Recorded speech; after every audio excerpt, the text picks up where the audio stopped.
హైడ్రా పేరుతో అక్రమ నిర్మాణాల కూల్చివేతలపై బీజేఎల్పీ నేత ఏలేటి మహేశ్వర్ రెడ్డి మండిపడ్డారు.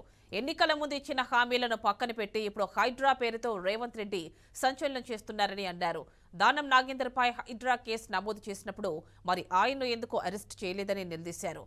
మొదట కాంగ్రెస్ పార్టీ నేతల నుంచి కూల్చివేతలు మొదలవుతే బాగుంటుందని అన్నారు.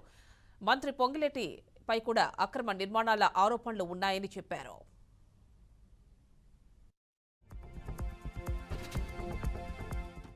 ఒకటే ఈ ప్రభుత్వం తీసుకునేటువంటి చర్యలు ప్రజాస్వామ్య పద్ధతులు తీసుకుంటే బాగుంటుంది. వాళ్ళ ముఖ్యంగా వారి పార్టీలో ఉన్నటువంటి పెద్దలను విస్మరించి ఇంక్లూడింగ్ పొంగులేటి శ్రీనివాసరెడ్డి గారి ఇల్లు మీద కూడా ఆరోపణలు వస్తున్నాయి. అలాంటి వారు వాళ్ళ పార్టీలో ఎంతమంది ఎమ్మెల్యేలు మంత్రులు ఈ రకమైనటువంటి ఇల్లీగల్ కన్స్ట్రక్షన్ చేసినట్టుగా ఆరోపణలు వస్తున్నాయి. అటువంటప్పుడు మీరు మీ పార్టీలో ఉన్నటువంటి పెద్ద మనుషులతో సహా అందరి మీద ఇలాంటి చర్యలు తీసుకుంటే బాగుండేది. మీరు కేవలం ఒకరిద్దరు సెలబ్రిటీలను ఈ రకంగా డిమాలిషన్ చేసి కొంతమంది చిన్నకారు సన్నకారు మరి సామాన్య ప్రజానికం మీద మీ ప్రతాపం చూపించి హైడ్రాని మీరు హైప్ తీసుకొచ్చే సంస్కారం బాగలేదు.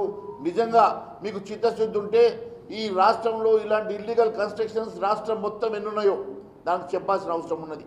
రాష్ట్ర వ్యాప్తంగా మరి ఎన్ని ఎకరాల భూమి కబ్జాకున్నదో, ఎన్ని ఎకరాల భూమి మరి ఈరోజు ఉన్నటువంటి మీరు చెప్తున్నటువంటి అసైన్ భూములు కానీ, లేకుంటే దేవాదాయ శాఖ భూములు కానీ, లేకుంటే చెరువులకు సంబంధించిన భూములు కానీ మరి ఎన్ని ఎకరాలు ఈరోజు అన్యాక్రాంతమైనయో, వాటి ఎవరెవరి పేరు మీద మారినాయో, ఎవరెవరి పేరు మీద ఉన్నటువంటి ఇల్లీగల్ కన్స్ట్రక్షన్స్ అన్నీ కూడా ఎన్ని కన్స్ట్రక్షన్స్ ఉన్నాయో అవన్నీ మీద ఒక శ్వేతపత్రం ఇవ్వాల్సిందిగా మేము డిమాండ్ చేస్తూ ఉన్నాం.